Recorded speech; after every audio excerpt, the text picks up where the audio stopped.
خب این جوجه بار اولش هست میخواد سرلاک بخوره و میخواستم بهتون یاد بدم که چجوری به جوجه‌ای که اولین بارشه میخواد سرلاک بخوره سرلاک بدین. ابتدا سر جوجه رو مهار بکنید که بازی نکنه، چون اول که میخوان سرلاک بخورن یکم اذیت میکنن. دمای سرلاکتون هم اولا به مقدار لازم بردارید. دوم اینکه دمای سرلاک باید 37 درجه باشه، بیشتر یا کمتر نباشه که نه داغ بشه نه سرد بشه. اگه دما سنج نداشتین چند قطره پشت دستتون بچه کنید تا اگه دیدید نمیسوزونه پشت دستتون رو اوکیه. و اینجا پرنده ببینید، پرنده کنار دهانش زمانی که شما لمس میکنید شروع میکنه دهن زدن.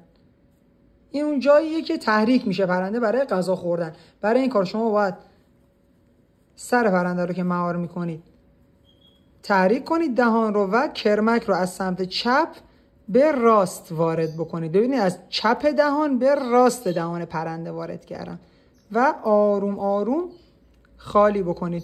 اگه یکم شروع کرد دست و پا زدن مشکل نداره، شما آروم سر پرنده رو مهار کنید و به کارتون ادامه بدید. میبینید پرنده کامل خورد سرلاکش رو و چیندونش پر شد. ببینید این هم چیندون پرنده کامل پر شده و غذاشو کامل خورده.